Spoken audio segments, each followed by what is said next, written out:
Going back to October 1965 today, we are talking about Sylvia Likens and her sister Jenny Likens, who were left with Gertrude Buninsky so their father could continue with the carnival work. As for their mother, she had been jailed for shoplifting that summer. Jenny Likens had suffered with polio and was still dealing with the after effects. Gertrude, who was a stranger, agreed to take the girls in so she could get some money for the rest of her children. It was interesting to find that some sources said she was just a stranger that the father had met. However, others say she was a family friend. Gertrude's own children were Paula, Stephanie, John, Shirley, James, Dennis, and Marie. But for this, we are mainly going to focus on Paula and Stephanie. Gertrude made very little cash herself as she started to charge her neighbours a few dollars to do their ironing. She'd already been through multiple divorces, some which were physical abuse, and she dealt with crippling depression through heavy doses of prescription drugs. As financial hardships hit their father, the Likens decided to pay $20 a week to Gertrude to look after them, but that began to slow down. This was only the start of Gertrude's anger and hatred towards the girls. She began to beat both the Liken girls on their buttocks in their home. Over the littlest of things, the beatings increased to a dozen a week for eating too much food, for example. It would soon be seen that Sylvia Likens was the target of Gertrude's wrath. Now, what really went on inside that house? In late August, the Likens were subjected to humiliation when she claimed she had a boyfriend in Long Beach. Sylvia said she had met him when her family was in California. She had explained that she had once laid under the covers with the boy, not having done anything sexual in particular, but Gertrude took this to teach her a lesson. The anger was brewing, and she was teaching the girls if they ever did something with the boy, they would end up pregnant. She then kicked Sylvia in the genitals. Paula, who at this point was 3 months pregnant and was jealous of Sylvia, decided to attack her too. Supposedly, Sylvia had spread a rumour at the girls' high school saying Paula and Stephanie were prostitutes, and she spread this because they were singling her out in the house with the beatings. Stephanie joked about this in school and came home to question her, who admitted she had spread the rumour. Stephanie then proceeded to punch her, and then they both started crying after Sylvia apologised. However, Stephanie's boyfriend, 15-year-old Coy Randolph Hubbard, heard this rumour and brutally attacked Sylvia. He slapped her, banged her head against the wall, and flipped her backwards onto the floor. Gertrude used a paddle to beat Sylvia when she found out about this rumour. Paula continued to beat her as well. Gertrude would force Jenny to participate, and if she didn't, she would get the beatings as well. The Liken siblings were fearful of telling anyone, let alone their parents, in case the beatings increased. At one point, the Likens' older sister, Diana, had tried to see them, but she was turned away at the door. Sylvia was beat regularly at the home. But what point does everything turn around for neighbourhood kids to join in on the torture? It had all become a routine for the household and all those kids. Gertrude had spread a story and told her daughter that Sylvia had called her a whore and got her daughter's friends to come over and beat her for it. On one occasion, a neighbourhood boy named Randy Gordon Lepper forced Sylvia to eat a hot dog overloaded with condiments, including mustard, ketchup, and other spices. She vomited the contents and then was forced to consume her vomit. They would sometimes use her as a practice dummy in violent judo sessions, lacerating her body and then rubbing salt into the wounds, burning her skin with lit cigarettes in excess of 100 times, and severely injuring her genitals. She would often be forced to cleanse in a scalding hot bath. And at one point, to entertain Gertrude and the other teenagers, she was forced to strip naked in the family living room and masturbate with a glass Pepsi bottle in front of them. Sylvia was beaten so horrifically she became incontinent.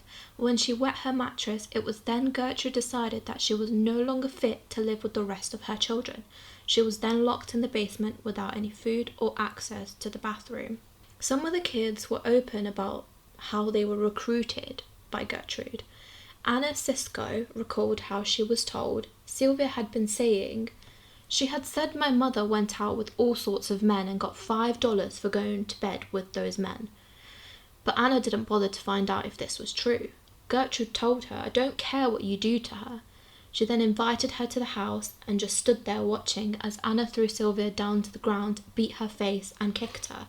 It was at this moment Gertrude decided that she needed to go a step further. She told her own children Sylvia was a prostitute and she needed to remember this.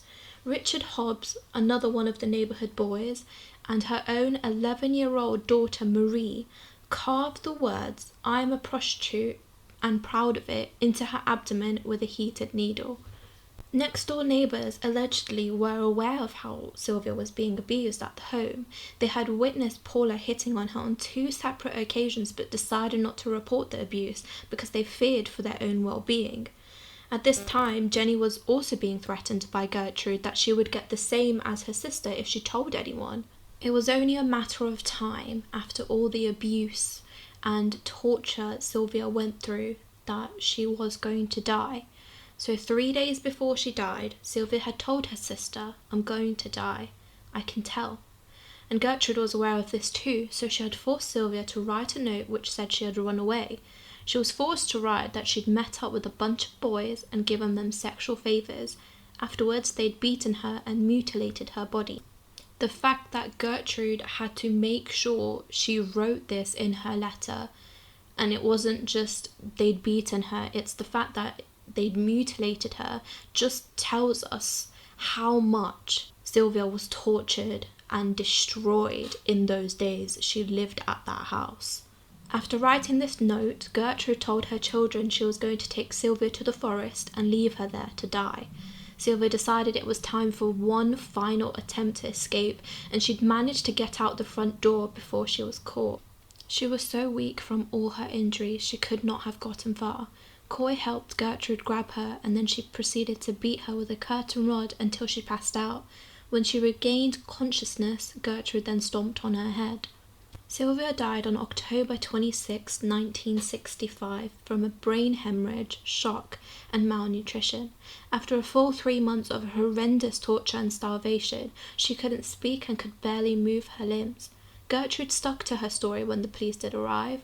She had been out with the boys in the woods and they'd beaten her to death. It was now that Jenny saw an opportunity. As soon as she could get close enough to one of the police officers, she whispered, "Get me out of here and I'll tell you everything." The police arrested Gertrude, Paula, Stephanie and John, Richard Hobbs and Coy Hubbard for murder. Other neighbourhood individuals, Mike Monroe, Randy Lepper, Darlene McGeer, Judy Duke and Anna Cisco, were also arrested for injury to person.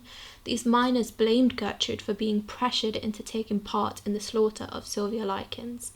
Gertrude pleaded not guilty by reason of insanity. Her defence attorney said she's not responsible because she's not all here. There were several more children involved but were too young to be charged. Through testimony, it would be revealed that she was beaten and abused regularly as soon as she came home from school and on the weekends. She was deprived of food and resorted to eat food out of garbage cans. It was reported by Jenny that Diana managed to sneak food into the basement where Sylvia was hidden, and a neighbour had also reported the incidents to a public health nurse who then visited the home, but she didn't see Sylvia as she was locked in the basement at the time, assumed nothing was wrong, and just left. Gertrude had somehow convinced the nurse that she had kicked out the Lycan girls out of her home. In Paula's statement, she said, "In 3 months, I beat Sylvia about 25 times. I have pushed her down the stairs several times and knocked her down once. I have seen my mum beat Sylvia, burn Sylvia with a cigarette, and also push her down the steps several times."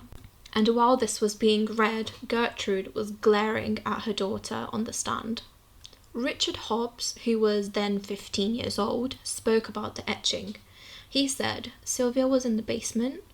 Gertrude called her upstairs to the kitchen, and somehow the conversation got around tattooing. Gertrude had asked Sylvia whether she knew what a tattoo was, and she said, 'You branded my children, so now I'm going to brand you too.' The phrase was then written onto a paper, and Gertrude started with the first 3 letters, then had asked Richard to finish because she was starting to feel sick. He said, "I etched in light strokes." And then he also said that he had hit Sylvia 4 or 5 times during the etching because she was flinching. On May 19th, 1966, Gertrude was convicted of first-degree murder and sentenced to life imprisonment. Her own lawyer said, "In my opinion, she ought to go to the electric chair." Paula had given birth to her daughter during the trial and was convicted of second-degree murder and was also sentenced to life imprisonment. Richard Hobbs, Coy Hubbard, and John Jr. were all convicted of manslaughter and were given 2 rounds of 2 to 21 years in prison based on the fact that they were minors. They were all paroled just 2 years later in 1968. Now, there were a lot of different sources that would say Gertrude and her children got away with it. They didn't serve as much as they should have. Now, Gertrude spent 20 years behind bars, and in my opinion, she should have been there her whole life. But the autopsy backed up everything Jenny had told the police, how Sylvia had suffered slowly and painfully over those months, being accused of horrific things. But in 1971, Gertrude and Paula were retried and she was found guilty again. Paula pleaded guilty to have a lesser charge of voluntary manslaughter, and she was then sentenced to 2 to 21 years. Paula once managed to escape, but she was caught. And after about 8 years in prison, which is still not enough for her, Paula was released. She changed her name, moved to Iowa, and then became a teacher's aide. When I tell you it was shocking to find out that she worked as a teacher's aide after she did this, I absolutely had no words. But in 2012, she was suspended from her position because an anonymous caller tipped off the school district that Paula Pace, which was her new name, was actually Paula Baninsky, who was convicted of Sylvia Likens' death, and she was a 16-year-old when she died at the time. However, on the other hand, bad news comes in twos. Gertrude was granted parole for good behaviour on December 4th in 1985. Sylvia's sister Jenny and others picketed outside the prison to protest her release, but it was of no use and she'd been set free. Jenny finally got relief when news came 5 years later that Gertrude had died of lung cancer. But Jenny never blamed her parents for what happened to her sister.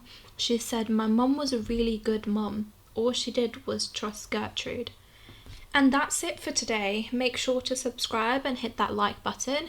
The scheduled videos are always on Tuesdays, Thursdays, and Saturdays. So join me next time for the next case, and I'll see you then.